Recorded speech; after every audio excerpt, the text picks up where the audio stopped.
Welcome to the program. I'm Jeff Schechtman. We all know that whether it's a child's toy or a powerful institution, if something is built solid, misuse or the infliction of damage will not always break it. How many times have you dropped your phone and it's been fine? On the other hand, that which is weakened or frayed will unravel with the least amount of stress. In many ways, we can say that about America's foreign policy and military establishment. Weakened over the years by uncertainty, hesitation, partisanship, bad decisions, and an exaggerated admiration for the military that acted like a kind of superglue that held the whole thing together. However, in the hands of a rambunctious child, one with no respect for his property or what he was given, it cannot hold. This is the world of Donald Trump and America's military and foreign policy. Fragile from the start, the spoiled, bratty, impetuous child has finally broken it. And that's the story that my guest Peter Bergen tells in his new book, Trump and His Generals, The Cost of Chaos.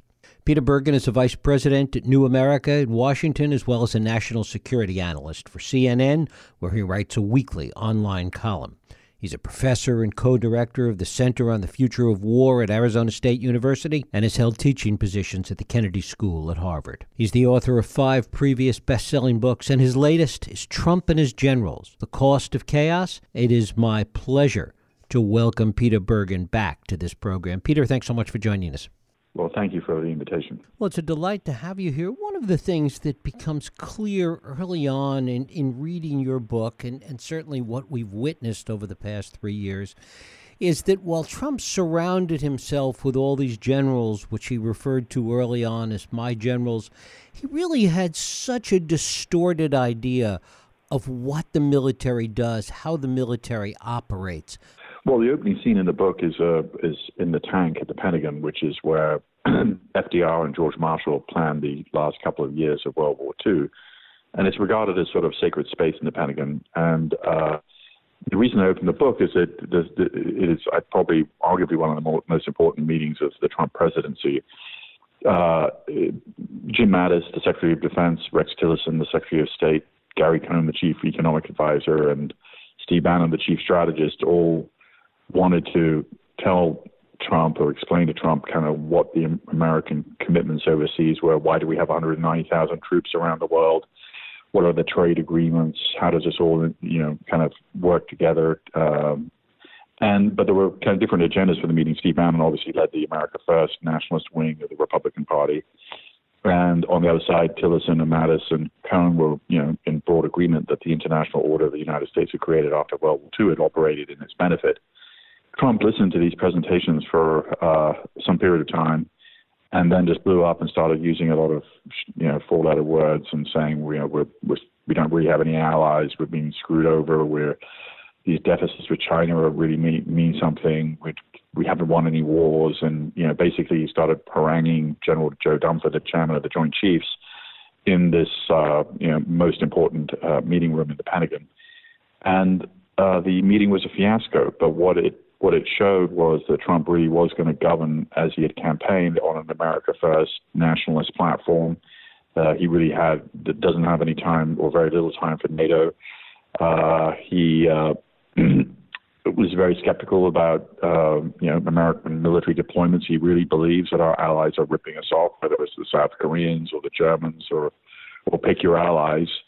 And that's a view that he's had for, actually for many years. In 1987, he took out a full-page ad in the New York Times sort of saying that the Saudis and the Japanese were ripping us off and they needed to pay down our federal debt. So in some of these ideas, he's been very consistent about. One of the things, though, that becomes so clear is that while he holds this view, while he reacted that way in this story that you tell, he really had no idea or no vision for anything else. Well, I think he has instincts, which is out of vision. Are they? I don't mean that in a flip way. I think that, his instincts were not dissimilar to Obama's. And one of the points I make in the book is that, once you get past the rhetoric, Obama and Trump have some certain similarities, which is, they didn't get engaged in some big conventional war in the Middle East like George W. Bush did. They relied to a large degree on special operations forces, drones, cyber warfare have kind of followed the same playbook really when it comes to the fight against jihadist terrorists. Obviously, there are big differences on climate change, on China, but there are some important similarities, and both of them saw themselves as getting elected to get America out of these endless wars, and certainly both of them made an effort to do that. Talk a little bit about how the generals reacted to his reaction, how they responded to this America First attitude. Well, I mean, I think the president's the only elected guy, and when the cabinet meets, and the cabinet tries to adjust to the president, not the other way around, and that's completely legitimate. So, H.R. McMaster, the National Security Advisor, the number 2 National Security Advisor, told the National Security Council staff, don't send up 70-page briefing books, 70-page briefing memos. The president's not going to read them. Put it on an index card. Think about some suggested tweets that might go with a policy pronouncement. So there was an effort to adjust to him, but I think over time, it's not just that the honor-based military culture is different from, say, President Trump. It's more about policy. I think policy differences really began to accumulate, whether it was Trump's embrace of Putin, who, H.R. McMaster and Jim Mattis, are very clear in their respective strategies that they published that Russia as a peer competitor and not our friend.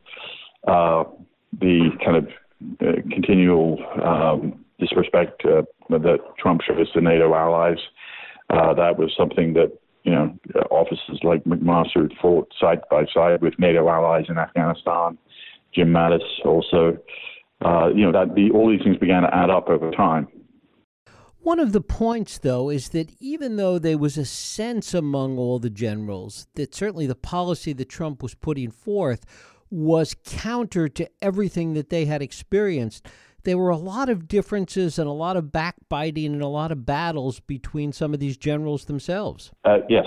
So, H.R. McMaster didn't really get on with the president. The president hates being lectured or managed, and H.R. McMaster tended to sort of, make 5 points, which Trump, just tuned out.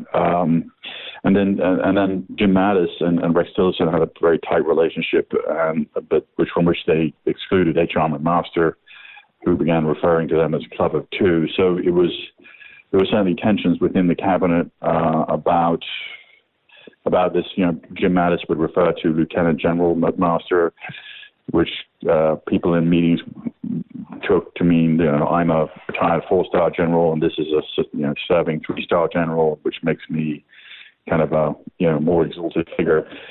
So we're getting in the book I get into all that, and John Kelly and Jim Mattis had a very close relationship. Jim Mattis had led the Marines as a 2-star general into Baghdad in 2003. His deputy was John Kelly, who became a 1-star general during that invasion of Iraq. So they had a very tight relationship, but there was certainly real tensions between Jim Mattis and H.R. McMaster, partly because Jim Mattis wouldn't produce military options for the president on Iran, on North Korea. He tended to slow roll these military options because he was concerned that Trump was sort of impulsive. I think Jim Mattis may have misread Trump a bit, because it turns out that when it comes to the use of military power, Trump is not that impulsive. He wants to draw down from Afghanistan, wants to draw down from Syria. He called back military operations against Iran at the last minute. And generally, he seems to be not that trigger happy. Explain that. Explain what your reporting told you about that. The fact that the Trump rhetoric, seems to be very different than the reality with respect to the use of military force. Yeah, I mean, I think Trump is often he's a bloviating bully on occasion, but it is, I think, that some of our enemies have kind of taken his measure. So the Iranians are starting to enrich uranium past the agreed level of the 2015 nuclear agreement. The North Koreans are testing smaller range ballistic missiles. They promised Trump some kind of Christmas present, which I'm sure won't be a box of chocolates. The Russians continue with their information operations against the West. I mean, so I think he is more reluctant to use military power than his rhetoric would suggest. And I think our allies and our enemies have adjusted accordingly. Mm-hmm. Talk a little bit about the attitudes in the Pentagon below some of these generals, the degree to which some of this has filtered down and affected people inside the military establishment and the State Department, for that matter. Well, I mean, obviously the State Department, it might be a kind of a little bit of a different animal than Pentagon in the sense that something like 1,000 State Department employees and diplomats signed a dissent cable early in the Trump administration decrying the travel ban as basically being kind of counterproductive and unnecessary. The Pentagon doesn't operate like that. I mean, Trump is the commander-in-chief. There's little discussion of politics inside the Pentagon, and I think that whoever the president is, there's an effort to just kind of put your head down and keep working for the commander-in-chief. That said, I think Trump's pardons of these 3 convicted special operators who are convicted of various kinds of war crimes, I think that has, the military veterans that I've spoken to don't approve of that because it's the commander-in-chief shouldn't be intervening in these cases. But I think as a general proposition, the Pentagon prides itself on being apolitical, and I think it largely is. One of the things you point out is the role that Jack Keane played as a military analyst on Fox, who really has become part of Trump's cabinet, essentially. Yeah, Jack Keane is a really interesting, 4-star retired Army general who grew up in the Manhattan Projects, kind of is able to connect with Trump. Trump has offered him the post of Secretary of Defense not once, but twice. Twice he's turned it down, but basically for personal reasons. But he continues to function as sort of a shadow national security advisor to Trump, A, through appearances on Fox News, where, obviously Trump is paying careful attention, and B, occasionally in the Oval Office. So when Trump announced unilateral withdrawal from Syria in December of 2018, which precipitated Jim Mattis's resignation, Jack Keane later spoke with Trump in person and pointed out, look, we just completely leave Syria. You're leaving oil fields to Iran and to ISIS, potentially. And that argument was persuasive on the president. So Jack Keane has certainly intervened to, and the president will listen to Jack Keane either on TV or in person. What damage has all of this done? Well, that is, I'm not. It's a pretty resilient institution. I think that's an open question. I mean, one of the interesting things that I have come to conclude, and not so much that I put in the book, but just after having written it.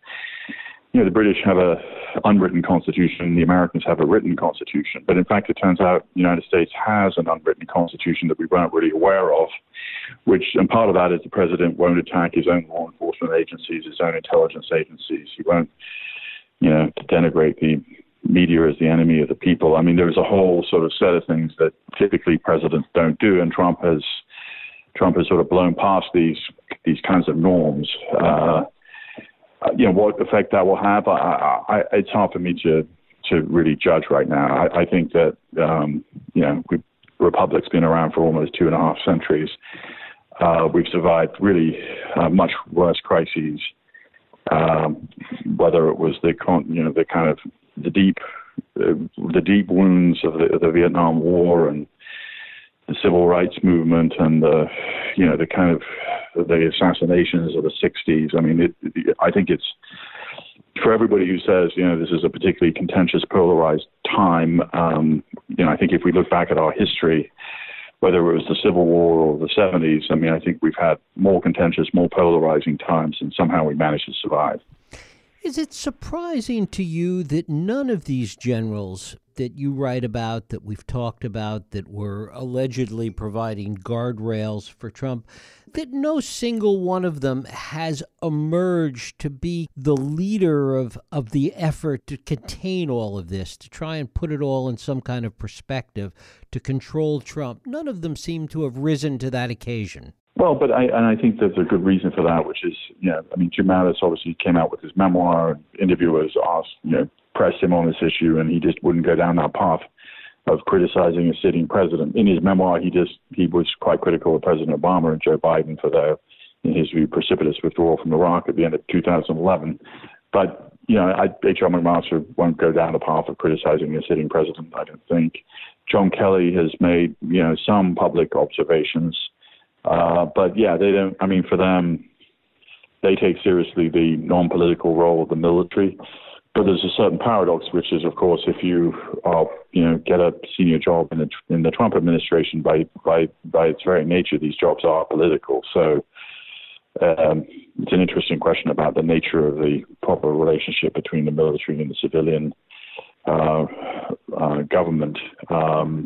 But certainly they've taken the position, and I think will continue to take the position, that they will not be critiquing a sitting president. Now, other senior military officers, as I lay out in the book, General McChrystal, Admiral McCraven, the architect of the Bin Laden operation, have certainly been publicly critical of the president. Not continuously, but at certain moments of their choosing. So it's not that some of the senior military officers haven't been critical. You talk about McChrystal as having been an early choice of Trump's for Secretary of Defense, but McChrystal wouldn't do it. He wouldn't, and the reason he wouldn't do it is he considered Trump to be, dishonest and ignorant, and that was a conclusion he arrived at in November of 2016 when he got a call from Trump Tower and they were seriously considering him for Secretary of Defense. McChrystal's views haven't changed, and he's been publicly critical of the president on occasion. And so, there were some military officers who didn't, who just, Trump is anathema to them.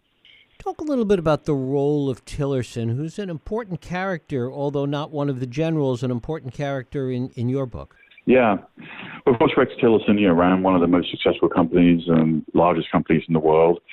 He, running Exxon is very different from running the State Department. At Exxon, there is something called the God Pod, which is where the CEO of Exxon would sort of issue orders and they would be executed by Exxon employees around the world.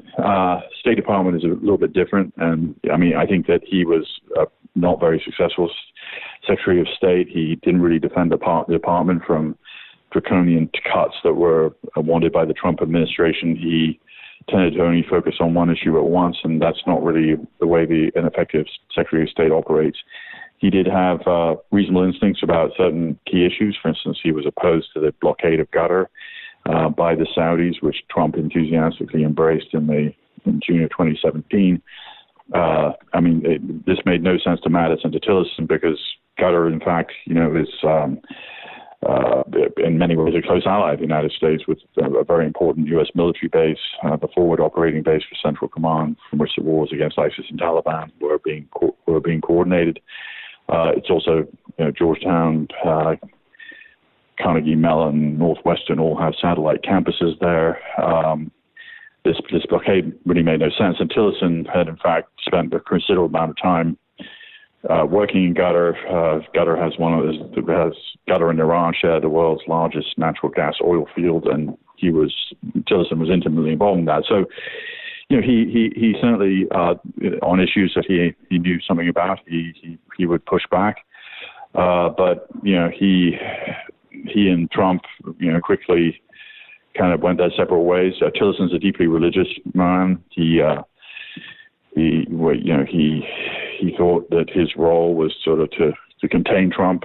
That was the role that Goddard assigned him, and of course, eventually he was unceremoniously, essentially fired by a tweet by Trump. What do you think that American allies who read your book, who read Trump and his generals, what are they going to come away with? What understanding will they come away with, do you think? Well, I think they'll come away with the idea that Trump sees everything in sort of bilateral, transactional terms. He actually subscribes to a kind of social Darwinian view of life that was prevalent in the late 19th century, which is that survival of the fittest. There's always a winner. There's always a loser. As our theorizing about evolution has evolved. We now think that we really, human activity can be explained by reciprocal altruism rather than survival of the fittest. Reciprocal altruism meaning is a fancy way of saying, you scratch my back, I'll scratch yours, or at some point in the future, I'll scratch yours, but Trump doesn't. For him, every transaction must involve a winner and a loser. And he wants to be the winner, and he doesn't believe in these alliances like NATO. He thinks they're ripping us off, and he's been very consistent about this. And I mean, there's a great scene in the book where Angela Merkel's on her first visit to the White House, and which is in April of 2017, and he presents her an invoice that his staff have made up, claiming that the Germans owe the United States $600 billion for their lack of spending on their own defense. And I mean, and she says, but this is not the way that this thing works. And NATO doesn't work. It's not like the United States is owed money by other countries in NATO. There's just an agreement that every NATO country will spend up to 2% of their GDP on defense spending by 2024, which is very different than, owing the United States $600 billion. But this is the way he sees the world. And, is this because of willful misunderstanding? Is this because he really believes this? I don't know. But, it's kind of he treated the Germans like he was a landlord and they were late on their rent, when in fact, of course, that wasn't the case. And one thing about NATO that he never emphasizes is many hundreds of NATO soldiers who died in Afghanistan fighting in a war that, after all, was precipitated by an attack by Al-Qaeda on his own hometown. And I've never heard him say anything about those sacrifices. It's all about, you owe us money and I want to collect and start paying checks. Given where we are now, given how all these generals have faded away within the Trump administration, how do you think that it impacts policy now, particularly with respect to Iran and North Korea? Well, I think that you have a less impressive group around the president. I mean, and they're more inclined to just go along for the ride. The reason H.R. McMaster and Jim Mattis and Rex Tillerson and John Kelly no longer are in his orbit, or in one way or another, they would challenge him, argue with him, produce other options. I think the group that he has now, and then, by the way, I also include John Bolton, who's now gone as well. I mean, he was also prepared to, challenge the president. But the group we have now is a group of yes men and some yes women and family members, and he's running the White House like he ran his real estate company as a one-man show with sort of a supporting cast of acolytes. And, he's entitled to run it however he wants. The question is, if there's a major crisis, how will he react? What kind of advice will he get? How useful will it be? And how does that impact somebody like Dunford? Well, Dunford actually he's recently retired, and he's been replaced by General Milley. One of the reasons that Jim Mattis broke with Trump is that Jim Mattis wanted his own pick as the chairman of the Joint Chiefs to succeed Dunford, and Trump kind of ignored that. But Dunford, I think, he's going to keep his silence. I think that I'm sure he has his own views about all this. He was the commander of the Afghan war, and he has had a distinguished career. And but I don't anticipate hearing anything from him about his service under Trump. Do you think that the military will change after this, even after Trump is gone, that the impacts of this will have some lasting effects as far as the Pentagon is concerned?